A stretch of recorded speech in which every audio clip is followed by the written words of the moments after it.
Wow, semuanya cakep-cakep. Pakai masker pun tidak menghalangi kemuliaan Tuhan yang bersinar terpancar dalam hidup saudara. Amin, haleluya. Dan pagi ini kita semua akan diberkati dengan firman Tuhan. Anda siap menerima firman Tuhan? Kita akan masuk di bagian yang keempat dari seri khotbah Angin Profetik Roh Kudus. Ya, dan kita sudah belajar tentang nafas hidup dari keempat penjuru yang membawa tulang-tulang kering yang dilihat oleh Yeskiel di lembah, kemudian dihidupkan bahkan menjadi barisan tentara Allah yang besar. Ya, itu terjadi ketika nafas hidup, yaitu angin Roh Kudus, angin profetik itu berhembus dari keempat penjuru, maka mujizat itu terjadi.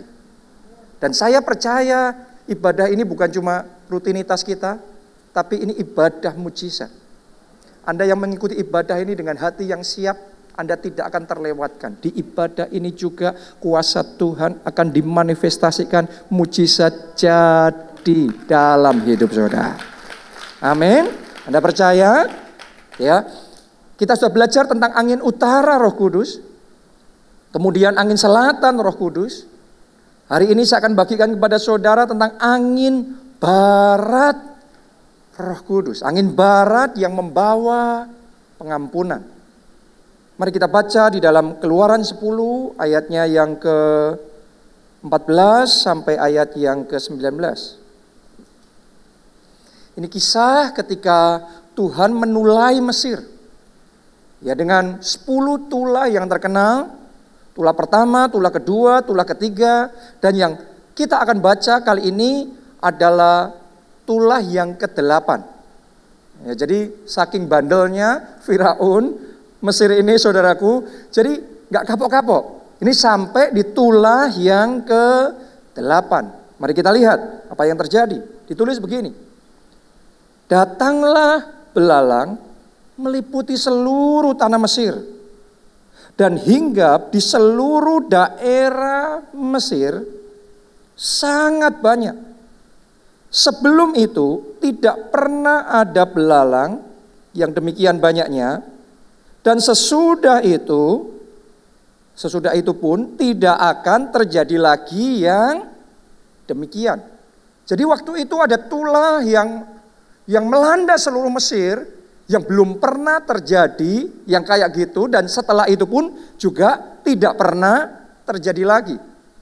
Kalau saudara mau renungkan apa yang terjadi pada zaman itu, sebenarnya mirip seperti yang sedang terjadi di zaman kita sekarang. Kalau zaman itu belalangnya banyak sekali, tiba-tiba seluruh daerah Mesir ditutupi semua dengan belalang. Ya, ini yang dialami dunia pada saat ini.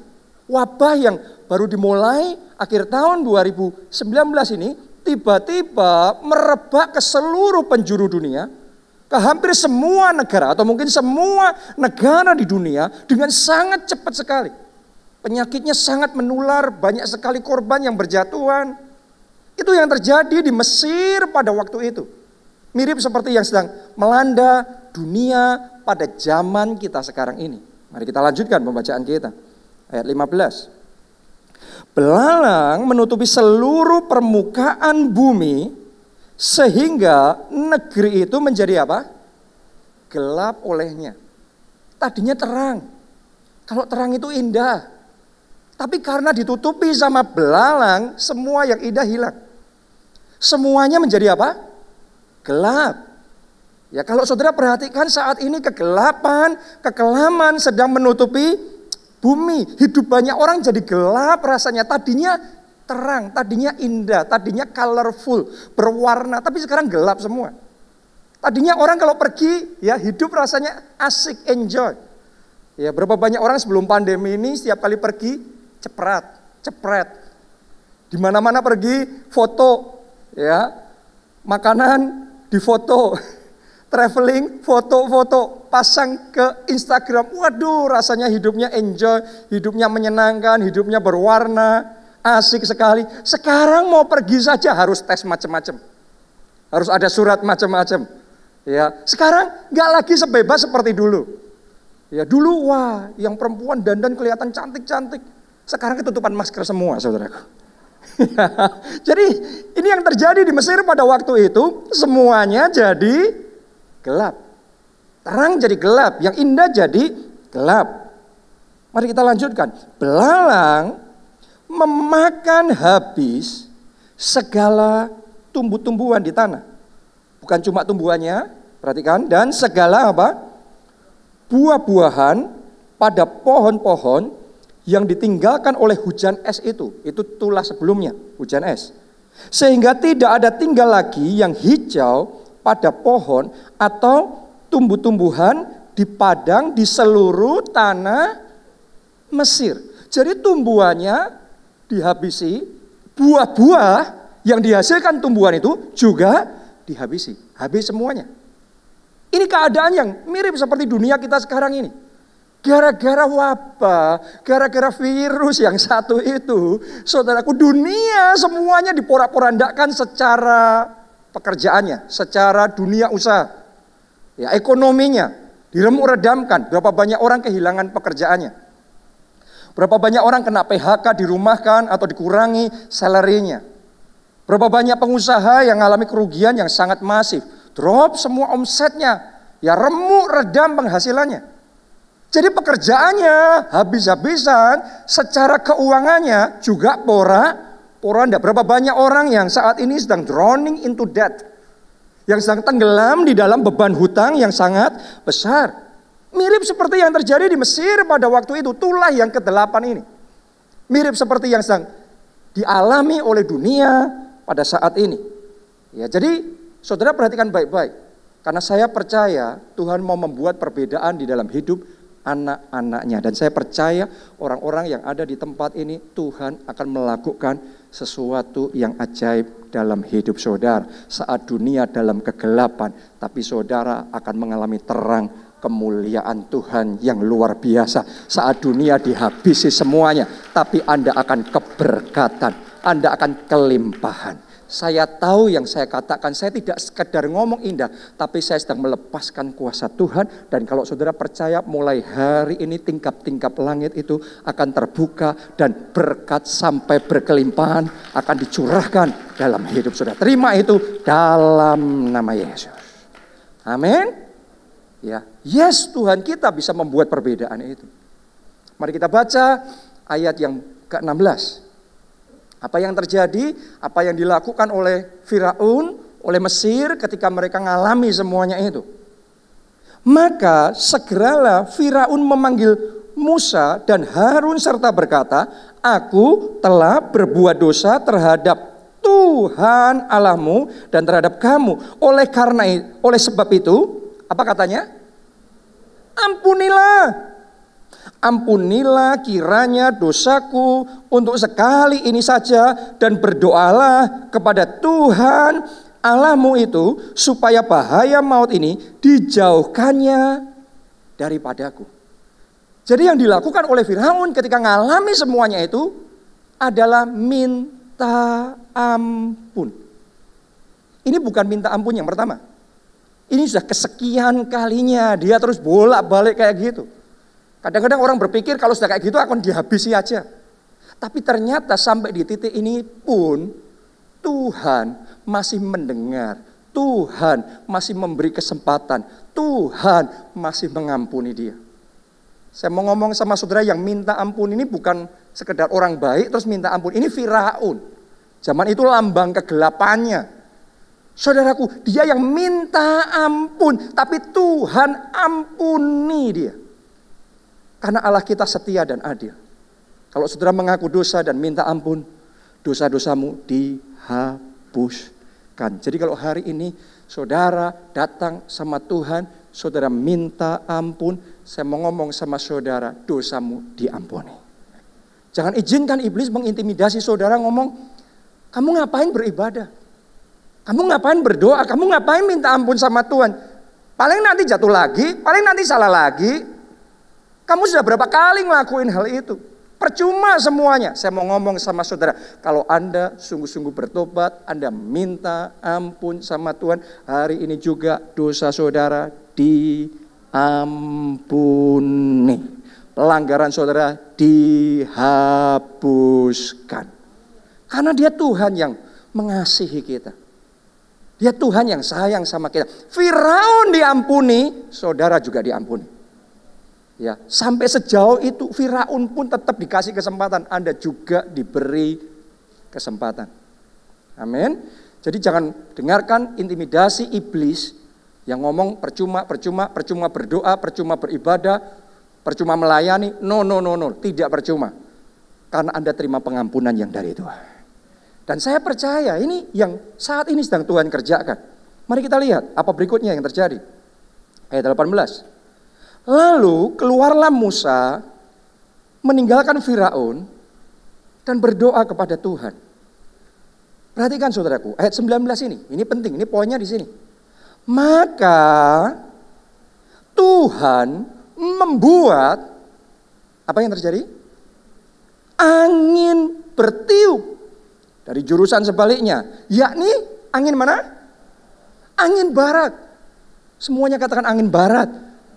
Angin barat, kita sudah belajar angin utara, angin selatan, dan sekarang Anda pay attention, angin barat. Tuhan membuat angin barat berhembus.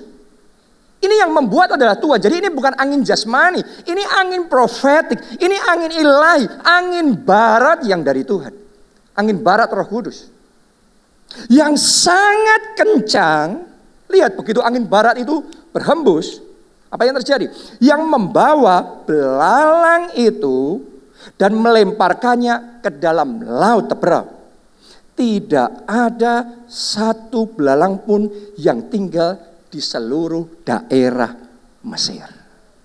Wow, ketika angin barat berhembus, maka semua belalang-belalang yang tadinya adalah penghakiman untuk Mesir, tulah untuk Mesir, malapetaka untuk Mesir, semuanya dibuang ke laut teberau. Tidak satu pun yang tersisa. Itu yang sanggup dikerjakan oleh angin barat. Dan saya tahu untuk orang-orang yang ada di tempat ini, saya tahu Anda tidak kebetulan datang ibadah di tempat ini, tapi Tuhan punya maksud sementara firman Allah disampaikan dan Anda percaya angin barat itu Tuhan buat berhembus dalam hidup saudara. Tuhan buat berhembus untuk keluarga saudara. Tuhan buat berhembus untuk pekerjaan, untuk keuangan, untuk setiap aspek hidup saudara, untuk pelayanan, untuk gereja kita, untuk bangsa dan negara kita. Dan ketika angin barat itu berhembus, pengampunan diberikan.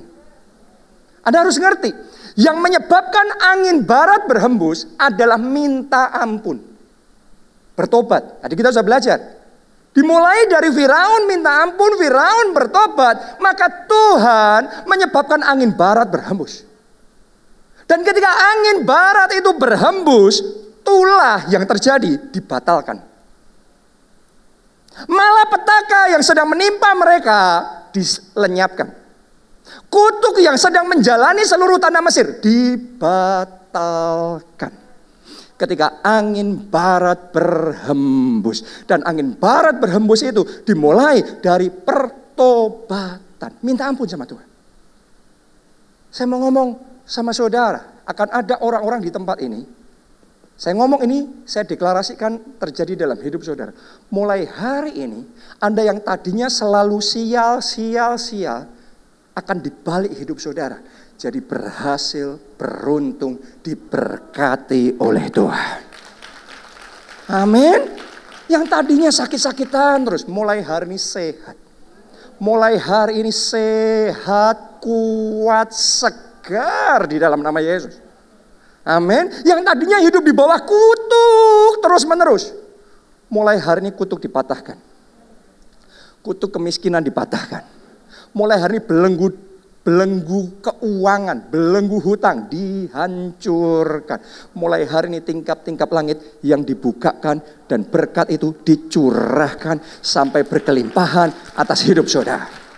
Amin. Mulai hari ini kegagalanmu dibalik menjadi keberhasilan. Mulai hari ini tulah yang melanda hidup saudara, malapetaka yang melanda hidup saudara dibatalkan. Babak yang baru, babak penuh kemenangan, babak terobosan dimulai terjadi dalam hidup saudara. Katakan amin, amin. Kita kasih tepuk tangannya yang meriah buat Tuhan kita. Itu yang dikerjakan angin barat. Begitu angin barat berhembus, tulah dipatahkan. Malapetaka dilenyapkan.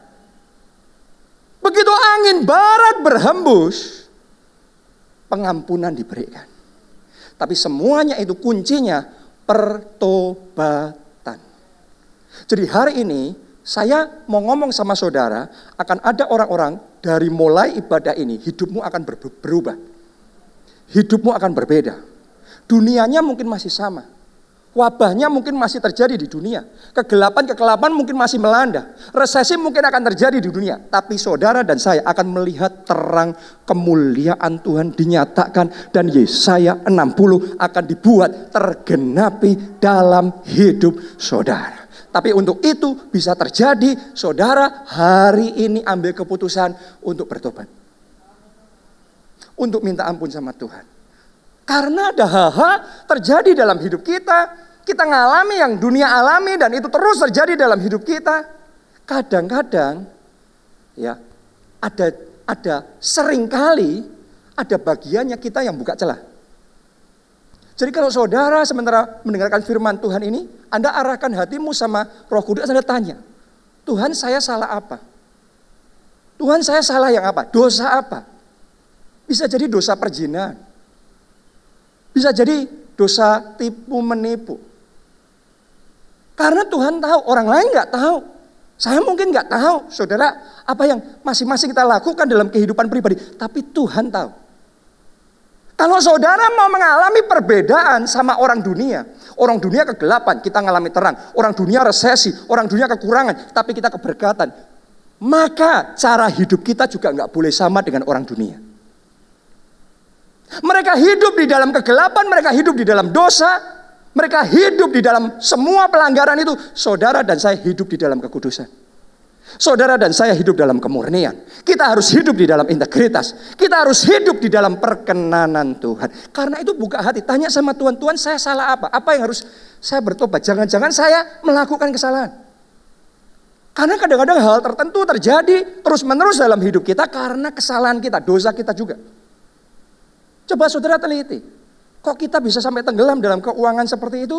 Apa penyebabnya? Jangan-jangan kita melanggar perjanjian berkat Tuhan. Jangan-jangan harusnya kita bekerja keras, tapi kita malas-malasan bekerja. Kita ngomong yang penting berdoa, yang penting beribadah. Saya mau katakan sama saudara, berdoa, beribadah tidak menggantikan bekerja. Ada waktunya berdoa, ada waktunya beribadah, ada waktunya juga bekerja. Alkitab ngomong orang malas nggak usah makan. Jadi bagaimana kita melanggar firman Tuhan dan kita mengharapkan berkat Tuhan? Jadi bertobat. Coba saudara teliti, jangan-jangan ada yang keliru dalam hidup saudara. Jangan-jangan kita ambil bagian Tuhan, jangan-jangan kita ambil persepuluhan itu. Jangan-jangan kita menyalahi Tuhan, menyalahi prinsip firman Tuhan. Firman Tuhan mengajarkan jangan berhutang. Ya sudah, bertahun-tahun saya khotbahkan, tapi kadang-kadang kita kalau nggak dalam situasi tertentu kita susah belajar. Dalam situasi seperti sekarang ini, orang-orang yang mendengarkan firman Tuhan, hidup menjauhkan diri dari hutang, paling aman dalam posisi sekarang ini. Yang paling cepat kegulung jatuh adalah yang paling ngambil resiko, hutang besar, ya kita maksimalkan semuanya. Ini yang kegulung paling jatuh dulu. Saya mau ngomong sama saudara, ketika Anda membangun hidup, jangan membangun di dasar yang rapuh. Karena kadang-kadang kita tergoda, mau cepat kaya, mau cepat dapat ini itu, ya kita ambil resiko besar. Anda lihat, di setiap zaman, di setiap tahun ada goncangannya, ada tantangannya, ada masalahnya. Kalau dasarnya rapuh, gampang sekali rumah yang kita bangun itu roboh begitu aja. Jadi kalau hari ini Anda dengarkan firman Tuhan, oh saya keliru, minta ampun sama Tuhan. Tuhan saudara mau mengampuni saudara. Firaun aja diampuni, saudara diampuni dosa saudara. Ada sebagian hancur, kenapa? Karena menjadi penanggung sesamanya. Alkitab sudah ngomong itu. Tapi kita nggak dengarkan. Kita jadi penanggung hutang sesama kita. Akhirnya kita porak-poranda di dalam hidup kita. Ada sebagian pernikahan keluarga hancur. Kenapa? Karena main-main dengan dosa, selingkuh, buat dosa, buat yang gak benar. Akhirnya hancur. Jadi hari ini saya mau ngomong sama saudara, angin barat, Roh Kudus berhembus dimulai dari pertobatan. Minta ampun sama Tuhan.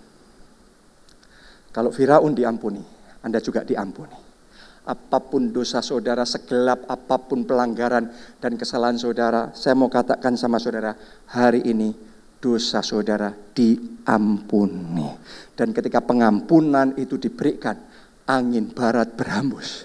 Ketika angin barat berhembus, mulai hari ini engkau akan melihat. Asal pertobatannya sungguh-sungguh ya, saudara akan melihat tulah dibatalkan, stagnasi dihancurkan, malapetaka dilenyapkan. Mulai hari ini pembalikan terjadi. Kegagalan dibalik jadi keberhasilan. Kutuk dirubah jadi berkat. Terima berkat, terima kemenangan, terima jawaban doa, terima keajaiban yang dari Tuhan. Amin. Karena Tuhan kita itu sumber dari pengampunan. Dia juga sumber dari kasih karunia. Dan saat ini dua-duanya tersedia buat saudara. Pengampunan dan kasih karunia tersedia buat saudara. Apa bedanya kasih karunia dan pengampunan? Kasih karunia akan menyebabkan kita bisa menerima yang harusnya tidak bisa kita terima. Tapi karena ada kasih karunia, ada anugerah, kita bisa menerimanya. Tapi pengampunan akan menyebabkan kita bisa menerima kembali apa yang tadinya sudah pernah kita terima. Tapi gara-gara dosa kita kehilangan itu. Kalau saudara minta ampun, apa yang hilang dikembalikan sama saudara. Mulai hari ini semua kerugian saudara, sementara engkau bertobat minta ampun dengan sungguh-sungguh, semua kerugian, semua kehilangan saudara akan dikembalikan. Bukan sama, tapi dikembalikannya berlipat kali ganda. Angin barat bertiup membawa pemulihan. Tepuk tangannya yang meriah buat Tuhan kita. Dimulai dari minta ampun. Jadi saudara harus ngerti, minta ampun sungguh-sungguh sama Tuhan, itu akan membawa perbedaan yang besar di dalam kehidupan saudara. Saudaraku, kenapa kok Tuhan mau mengampuni kita? Anda harus ngerti, Tuhan mengampuni kita untuk memberi kesempatan supaya kita bertobat, supaya kita berubah, supaya kita bisa jadi pribadi yang lebih baik. Jadi ada orang, saudara nggak boleh salah pemahaman. Ada orang yang berpikir begini, ya sudah saya minta ampun. Terus besok sengaja lagi, dosa lagi. Ya minta ampun lagi. Besok sengaja dosa lagi, minta ampun lagi.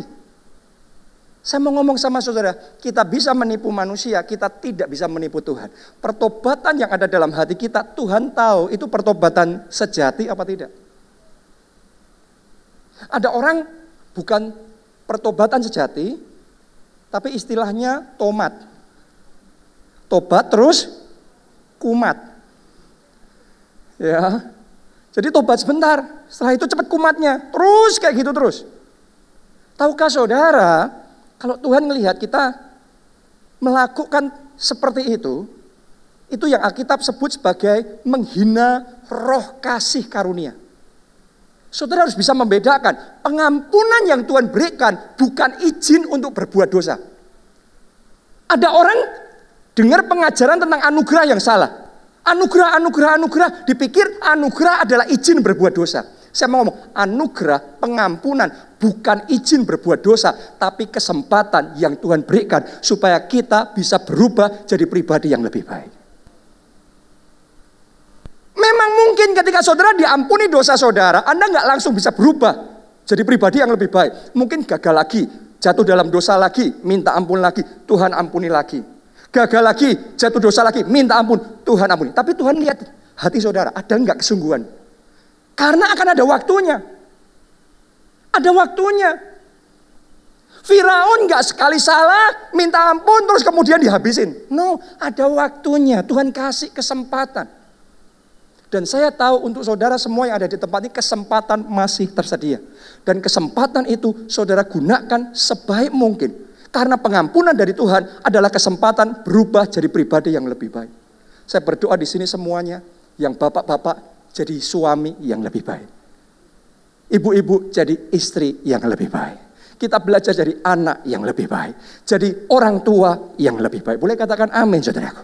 Jadi orang Kristen jadi anak Tuhan yang lebih baik. Pengampunan yang Tuhan berikan bukan izin untuk kita jatuh dalam dosa, berbuat dosa terus-menerus. Tapi pengampunan itu kesempatan yang Tuhan berikan sama kita untuk bertumbuh rohani. Akhirnya jadi pahlawan iman yang luar biasa. Itu yang dialami oleh Simon Petrus. Dia menyangkal Yesus sampai 3 kali. Tapi diampuni dosanya. Kenapa? Karena Yesus percaya. Yesus memberi kesempatan. Dan karena itu Simon berubah jadi Petrus. Jadi rasul yang menggoncang bumi dengan Injil Yesus Kristus. Itu maksud pengampunan dari Tuhan. Jadi kalau Anda berpikir pengampunan itu untuk main-main. Pengampunan itu untuk izin berbuat dosa. Itu Alkitab ngomong tadi apa? Menghina roh kasih karunia. Itu namanya kita mempermainkan Tuhan. Dan Tuhan gak bisa ditipu. Lihat Saulus. Saulus dosanya besar. Dia bahkan ambil bagian untuk membunuh, menyetujui Stefanus dirajam batu sampai mati. Tapi sudah sebesar itu dosanya, tetap diampuni oleh Tuhan. Kenapa? Tuhan percaya, Tuhan melihat masa depannya Saulus. Saulus berubah jadi Paulus. Saulus akhirnya jadi rasul yang dipakai oleh Tuhan. Jadi rasul Paulus yang menulis 2/3 perjanjian baru. Dan dipakai Tuhan membawa Injil dari Yerusalem, Yudea, Samaria sampai ujung bumi.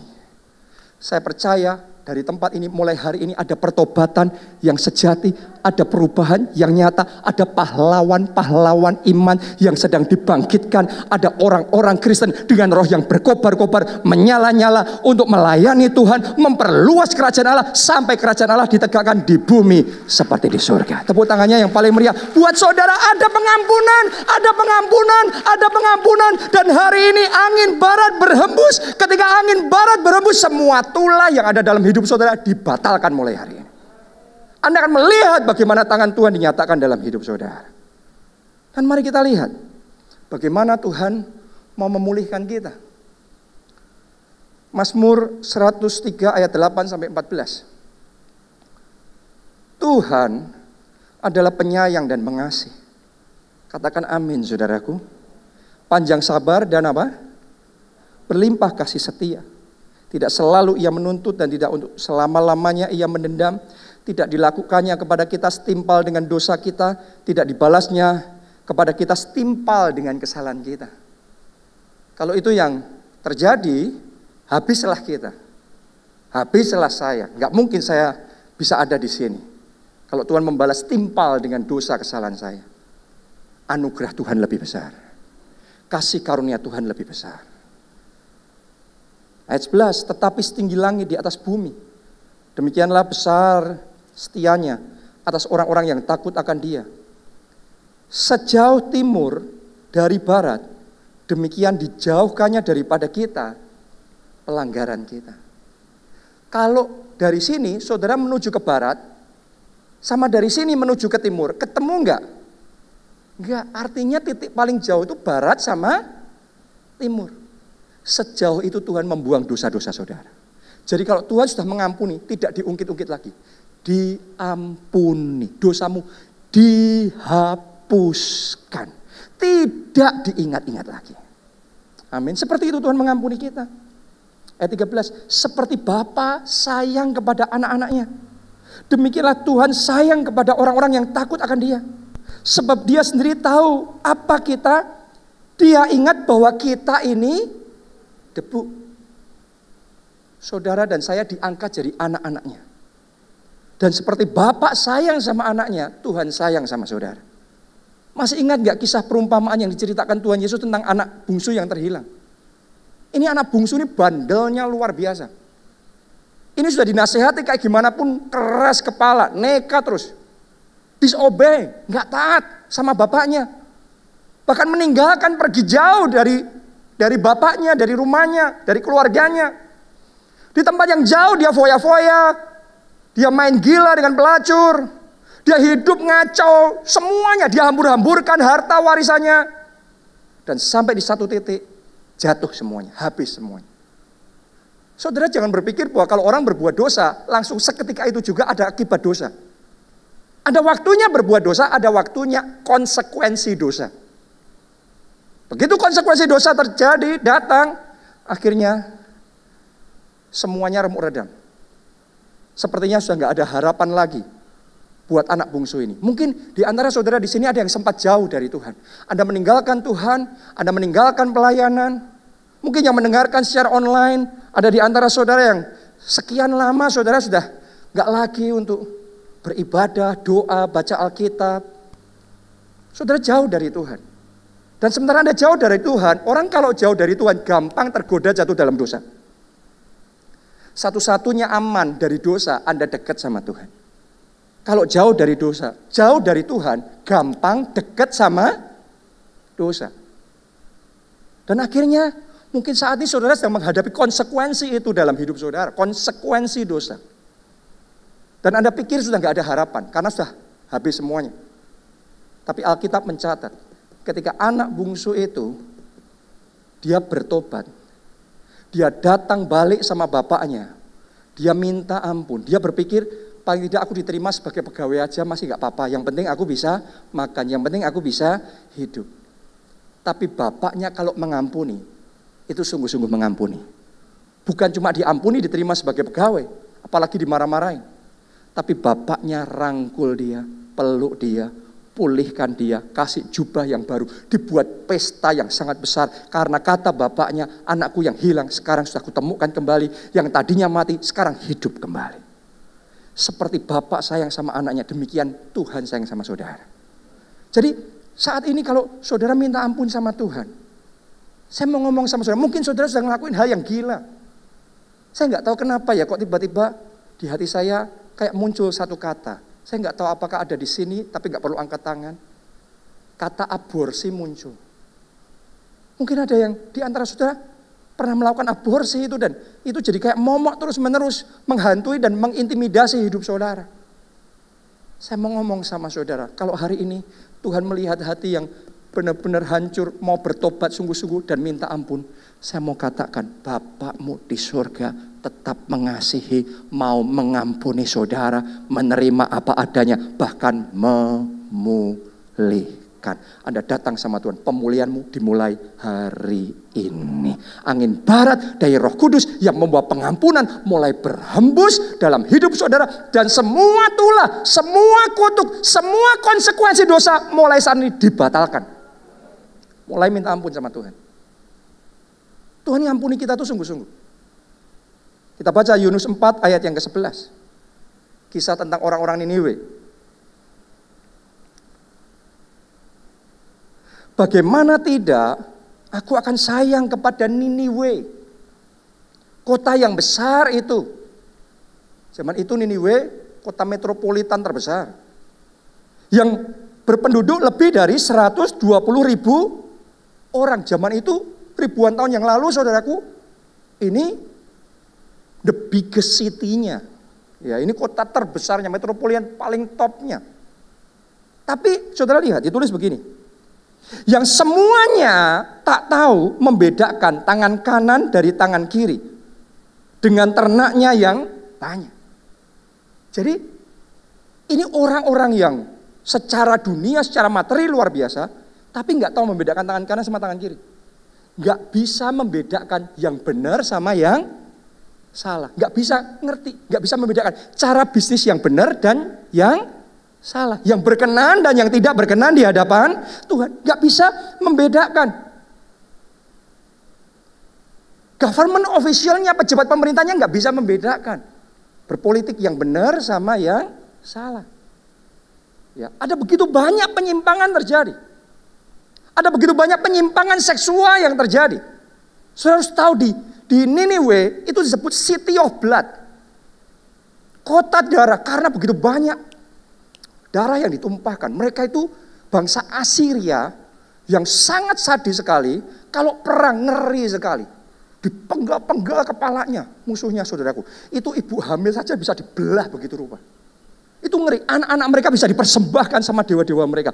Ini ngeri sekali. Segala bentuk perjinahan, penyimpangan seksual, semuanya yang bisa terbayangkan, semua dosa yang paling mengerikan yang bisa dipikirkan manusia ada di Niniwe. Seperti itu gambaran dari Niniwe. Makanya Yunus diutus ke Niniwe sampai enggak mau, itu karena saking secara manusia menjijikkan sekali. Tapi Tuhan ngomong, ditulis tadi, bagaimana tidak aku sayang Niniwe. Yang sudah bejat kayak gitu, Tuhan ngomong, bagaimana tidak aku sayang sama Niniwe. Artinya begini, tolong dengarkan baik-baik. Tuhan benci dosa saudara. Tapi Tuhan sayang sama saudara. Tuhan mengasihi saudara. Dan kalau Anda mau buka hati, Anda mau evaluasi, Anda mau teliti yang mana yang saya keliru, Anda bertobat, Anda minta ampun, hari ini dosamu diampuni. Niniwe terima pengampunan dosa, saudara juga terima pengampunan dosa. Dan ketika pengampunan diberikan, kutuk dibatalkan, tulah dibatalkan, malapetaka dilenyapkan. Anda akan melihat terang kemuliaan Tuhan dalam hidup saudara. Amin. Dan begitu angin barat itu berhembus, maka ada dua hal akan terjadi. Tadi ditulis, angin barat itu melemparkan semua belalang itu dari tanah Mesir ke Laut Teberau, benar? Sampai nggak ada lagi di sana. Saya percaya ini yang sedang Tuhan kerjakan saat ini. Angin barat sedang berhembus, melemparkan semua belalang itu dari hidup kita. Baik belalang yang di dalam maupun yang di luar. Karena ada dua nih, ya. Yang pertama yang di dalam internal, itu saya sebut mentalitas belalang. Karena itu yang dialami oleh orang Mesir, bangsa Israel. Ketika Tuhan mau bawa bangsa Israel masuk ke tanah perjanjian, mengalami kemuliaan Tuhan. Sama seperti saudara dan saya di tahun 2020 ini, Tuhan mau bawa kita masuk ke tanah perjanjian, mengalami Yesaya 60, mengalami 2020 tahun kemuliaan Tuhan. Awalnya bangsa Israel berpikir, wah bakal semuanya indah, muluk-muluk semuanya baik. Ternyata begitu mereka sampai di tanah perjanjian, benar berlimpah-limpah susu dan madunya, tapi penduduknya raksasa semua. Kaget mereka. Saudara kaget kan? Katanya tahun kemuliaan Tuhan. Wah, masalahnya besar sekali. Kegelapannya besar sekali. Masalahnya dengan mereka, saudaraku, ketika melihat raksasa yang besar, penghuni tanah perjanjian, mereka ngomong begini, wah ternyata lawannya besar. Masalahnya raksasa. Kita ibarat belalang, kita ditelan habis. Jadi ternyata belalang bukan cuma ada di luar, di dalam mentalitas belalang. Itu yang menghalangi kita untuk mengalami penggenapan janji Tuhan. Saya mau ngomong sama saudara, raksasa di tanah perjanjian tidak pernah jadi hambatan buat Tuhan untuk membawa bangsa Israel mengambil alih tanah perjanjian. Tapi mentalitas belalang itu yang jadi penghalang. Saya mau ngomong sama saudara, wabah, sakit, penyakit, resesi ekonomi tidak pernah jadi hambatan buat Tuhan untuk menjadikan 2020 ini tahun kemuliaan Tuhan dan Yesaya 60 digenapi dalam hidup saudara. Tapi yang harus kita pastikan, semua mentalitas belalang dilenyapkan dari hidup kita. Semua bentuk ketakutan dilenyapkan dari hidup kita. Segala bentuk ketakutan, kekhawatiran, trauma, keminderan harus dilenyapkan. Sekarang ini ketakutannya kayaknya besar banget. Banyak orang ngelihat virusnya ini, ngelihat dirinya kayak belalang karena virusnya powerful sekali. Memang faktanya menular. Seperti bangsa Israel, faktanya penduduk negeri Kanaan itu raksasa semua. Tapi mereka lupa Tuhannya lebih besar. Kadang-kadang kalau saudara lupa Tuhanmu lebih besar, kalau kita lupa kita banyak takutnya. Kita ngerasa kayak belalang, lawan kita, masalah kita kayak raksasa. Hari ini saya berdoa, angin barat, Roh Kudus berhembus atas saudara, semua ketakutan, semua keraguan mulai hari ini dilenyapkan. Roh pahlawan dibangkitkan, iman saudara dikobarkan. Benar ada wabah yang besar, benar ada resesi kesulitan yang besar melanda bumi. Tapi kita percaya Tuhan kita lebih lebih besar. Tuhan kita lebih kuat. Dan dia berkuasa untuk membawa kita masuk tanah perjanjian. Mengalami Yesaya 60. 2020 ini jadi tahun kemuliaan Tuhan. Amin. Karena kalau mentalitas belalang sudah dilenyapkan, maka yang kedua belalang yang di luar. Masalah-masalah yang diakibatkan oleh belalang akan dilenyapkan dari hidup saudara. Kita baca ayat terakhir. Ayat terakhir. Pemain musik boleh maju ke depan. Yoel 2 ayatnya yang ke-25.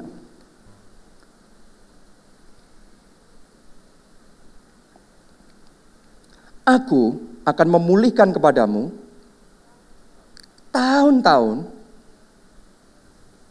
Saudara percaya ayat ini? Yang percaya ini akan Tuhan kerjakan jadi dalam hidup saudara. Anda percaya? Setiap kali firman ini disampaikan, Anda tangkap ini dan akan terjadi dalam hidup saudara. Aku akan memulihkan kepadamu tahun-tahun yang hasilnya dimakan habis oleh belalang pindahan, belalang pelompat, belalang pelahap, dan belalang pengerip. Tentaraku yang besar akan kukirim ke antara kamu. Jadi semua yang hilang, semua yang sempat rugi, semua kesempatan, semua keuangan, semua pekerjaan, semua kemajuan yang sempat hilang kemarin, Tuhan janji, Tuhan akan memulihkan. Tuhan akan memulihkan. Angin barat yang membawa pengampunan ini akan menyebabkan pemulihan terjadi dalam hidup saudara. Percaya? Percaya? Bangkit berdiri, bangkit berdiri. Haleluya. Tahukah saudara, saya baru saja mendengar kesaksian satu jemaat kita. Dia seorang pengusaha, importir bahan-bahan kimia untuk tekstil. Ya, cukup besar. Tapi ketika kemarin pandemi melanda seluruh dunia, semua lockdown, wah kacau semua. Dia ngalami juga. Jadi semua omsetnya drop semua, hampir tidak ada penjualan, gak ada penghasilan. Bukan cuma itu, dari omset yang sudah, dari penghasilan yang sudah, jadi dia sudah jualan, ya 90% customernya gagal bayar. Jadi bukan hanya nggak ada penghasilan yang baru, tapi yang lama yang harusnya sudah dijadikan penghasilan, 90% gagal bayar. Jadi Anda bisa bayangkan pekerjaannya porak-poranda, keuangannya porak-poranda. Bukan cuma itu aja. Tiba-tiba suatu pagi jam 8 pagi, dia ditelepon sama karyawannya, kaget karyawannya datang di tempat kerja, kok gudangnya terbuka. Dan karung-karung bahan kimia itu tercecer di luar. Kaget. Terus suruh meriksa. 10 menit kemudian telepon lagi dan ngomong, ternyata benar kecurian saudara, dihabisi semua gudangnya. Jadi saudara bayangkan kalau jadi dia, gak ada penghasilan, 90% dari customernya gagal bayar, sekarang gudangnya yang masih tersisa habis semua. Apa yang Anda lakukan? Sebagian orang bisa kecewa, sebagian orang bisa protes sama Tuhan. Tapi saat engkau mengalami semuanya itu, jangan pernah kecewa sama Tuhan. Saya mau katakan sama saudara, jemaat kita ini ketika mengalami itu, dia teringat dengan rema yang disampaikan di gereja kita 2020 tahun kemuliaan Tuhan. Walaupun yang dialami berbeda, tapi dia percaya firman Tuhan lebih berkuasa. Dia pegang dan dia deklarasikan pokok 2020 tetap tahun kemuliaan Tuhan. Bukan cuma itu aja. Sudah tahu enggak? Dia langsung sujud dan dia mulai menyembah Tuhan. Saat menghadapi semuanya itu, dia enggak bersungut-sungut, dia nyembah Tuhan. Itu the best moment. Kalau Anda menghadapi kerugian dan kehancuran semuanya, engkau perlu menyembah Tuhan. Senangkan hati Tuhan. Dan dia ngomong, Tuhanku tetap baik. Tuhanku sangat baik. Setelah dia lakukan itu, setengah jam berikutnya dapat telepon dari kantor polisi. Tiba-tiba polisi ngomong, apakah Bapak kehilangan kaleng-kaleng ini, itu, dan lain sebagainya disebutkan. Jemaat kita ngomong, benar Pak, itu milik saya. Dan dia cepat-cepat berangkat ke kantor polisi. Ketika dia sampai di sana, dia tanya, Pak, apa yang terjadi? Saudara tahu nggak? Polisinya cerita apa? Tadi jam 4 pagi, kira-kira jam 4 pagi, kantor polisi terima telepon dari seseorang yang ngomong, Pak polisi, sebentar lagi, beberapa menit lagi akan ada beberapa orang dengan 2 sepeda motor yang akan lewat di depan kantor polisi Bapak.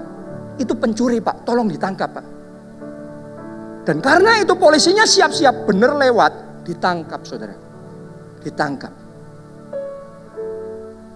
Jadi akhirnya yang dicuri, semua yang dicuri bisa kembali semuanya.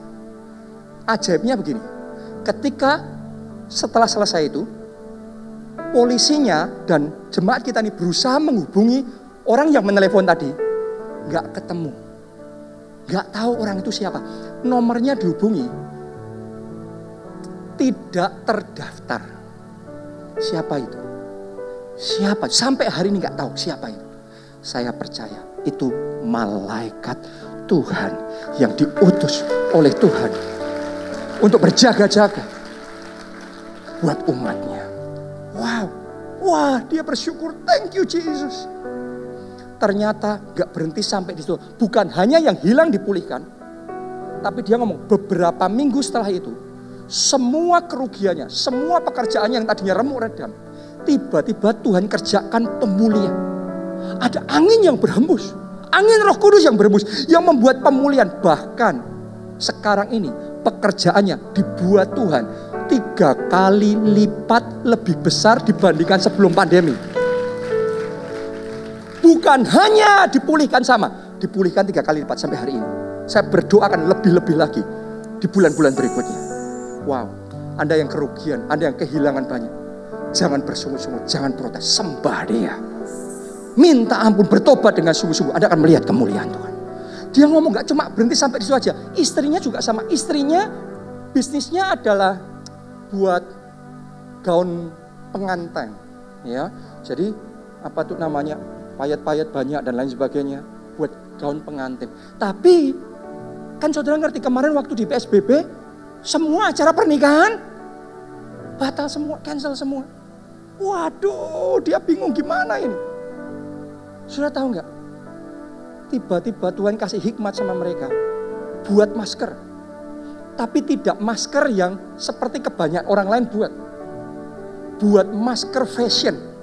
Yang kan mereka biasa buat baju pengantin yang payet-payet dan macam-macam itu, ya. Jadi mereka buat yang cakep-cakep, yang bagus-bagus. Saudara tahu nggak? Justru sekarang diberkati luar biasa. Itu tadinya nggak pernah mereka alami. Sekarang mereka itu sampai bukan hanya di Indonesia jualannya. Mereka jualan di Inggris, di Singapura, di Belanda, di berbagai negara di dunia. Dan sekarang sementara PSBB sudah dilonggarkan, acara pernikahan mulai jalan lagi. Jadi bisnisnya yang lama mulai pemulihan lagi, bisnisnya yang baru diberkati luar biasa. Sekarang malah berlipat kali ganda. Saya mau ngomong, Tuhan bisa membuat perbedaan. Walaupun dunia masih resesi, dunia masih kegelapan, tapi saudara dan saya yang hidup di dalam firman Tuhan, Anda akan melihat kuasa Tuhan bekerja dalam hidup saudara. Semuanya dimulai dari pertobatan, dari minta ampun. Anda yang mau minta ampun, angkat 2 tangan saudara. Mari angkat suara saudara, berdoa, berdoa, berdoa, berdoa sama Tuhan. Oh, rala wasya, rala makasya. Katakan, ikuti kata-kata saya. Katakan, ya Roh Kudus, lebih kuat ya Roh Kudus. Ampuni aku. Ampuni aku. Angkat suara saudara, berdoa. Oh, Jesus. Minta ampun saudara. Firaun saja minta ampun, tetap diampuni. Niniwe minta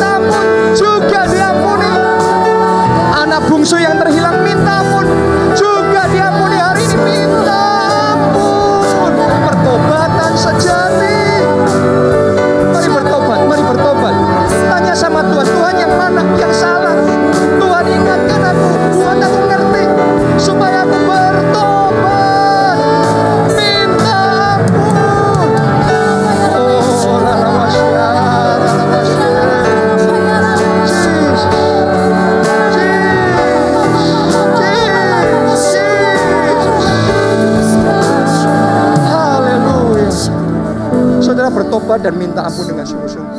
Karena Tuhan melihat hati. Manusia bisa ditipu, Tuhan gak bisa ditipu. Tuhan melihat hati.